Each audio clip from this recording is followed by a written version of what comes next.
This was probably the most predictable result on the show. Jarrell Miller knocking out Tomasz Adamek in 2 rounds. Adamek really quit. I can't blame him for quitting. He's way over the hill. He took this fight on relatively short notice. It was originally supposed to be a different opponent in there against Big Baby, but that opponent never made it to the ring, so in stepped Tomasz Adamek, the veteran. The size of Big Baby was cartoonish next to Adamek. Even though there's not much in it in height between the pair of them, the bulk of Big Baby Miller was ridiculous. He looked like, I don't know what, the Kingpin from Spider-Man in there or something. It was ridiculous. 317 pounds. And Big Baby Miller is in his prime right now. He's 30 years old, which is prime age for a heavyweight. If he's 317 at 30, how big is he going to be at 40? What, 400 pounds? When is this going to stop? It is, as I say, cartoonish how big Jarrell Miller is. Man walking around the size of a very large house. You know, he walked Adamek down. Adamek did some hit and hop it stuff in the first round, survived it fairly well. But in the second round, Miller managed to catch Adamek with a couple uppercuts. Adamek took a knee and didn't get up, and that was the story of the fight. So, yeah. Big Baby, you do wonder how he's going to do against the Anthony Joshuas and the Wilders of the world, being such a big target. The pressure that he applies is impressive. The work rate for a man of his size is impressive. But can he survive a heavy puncher? I've seen nothing so far of Miller to suggest that he's got any punch resistance issues. Quite the opposite. But he's never been in there with somebody who can hit like Wilder in a professional ring at least.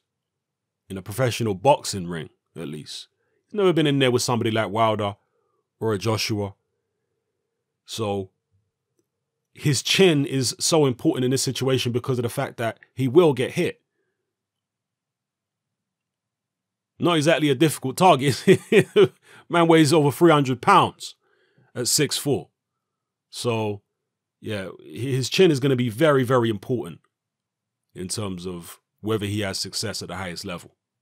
Far more important than it is for a Joshua or a Wilder, because they're guys who are not as easy to tag as this man. Then they're very big targets, but not as big a target as he is. So, yeah.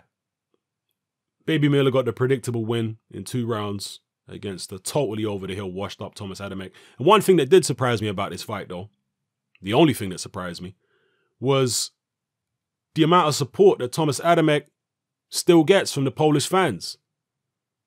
A guy who's this washed up and this over the hill, getting a chorus of cheers and football-style chants in his favor, that's quite incredible. Yeah. Guy's way over the hill. Lost multiple fights now, but they still love Adamek, you know. Still paid to come see him fight. Surely they didn't think he was going to win. Did they? You let me know what you guys think in the comment section below. Who would you like to see Big Baby fight again next? Because his co-promoter, Eddie Hearn, did say that if Miller gets Adamek out of there quickly, that Miller can get out again in December. So who would you like to see Big Baby Miller fight in December? Maybe Dillian Whyte, if that fight can be made. But at the moment, it's actually looking like Dillian Whyte could potentially fight Luis Ortiz on December 22nd. I'll make a separate video about that. So anyway, yeah, let me know who you'd like to see Jarrell Miller fight next. Let me know what you make of his weight. Will we see him up close to 400 pounds at some point in his career? I mean, he's getting close to breaking the record for, well, let me not say he's going to break the record for the heaviest boxer of all time, because I don't know who the heaviest boxer of all time is. I know who the heaviest heavyweight champion of all time is. That was Nikolai Valuev. But the heaviest boxer, there's probably somebody that did weigh 400 pounds in a boxing ring once. If not, then Jarrell Miller might be the guy, you know, to set the record. Nikolai Valuev, I believe, was 320-something pounds. That is his heaviest ever. So Jarrell Miller's not far off breaking Valuev's record as the heaviest heavyweight champion of all time if Miller can pick up a version of the heavyweight title. Let's say he picks up that WBA regular strap, which he's targeting. That would technically make him, if he came in over whatever value we've weighed, that would technically make him the heaviest man to ever win a version of the heavyweight title. Maybe that's what he's going for all we know. Maybe he wants to be in the Guinness Book of World Records. And once he's done that, then he'll start slimming down a bit. I don't know. And I was having a conversation actually pre-fight, just before I end this video. I was having a conversation pre-fight with a friend of mine. And I said to him, you know what? Because he tagged me in a post about Jarrell Miller's weight, saying it was ridiculous that a man weighs this much. And I said, Jarrell Miller must put an enormous amount of effort into eating. Like seriously, Jarrell Miller must put more effort into eating than he does into training, because Miller's got stamina. Miller can go 12 rounds at a good clip. So for somebody that size to be able to go 12 rounds at a good clip, that means that he trains hard.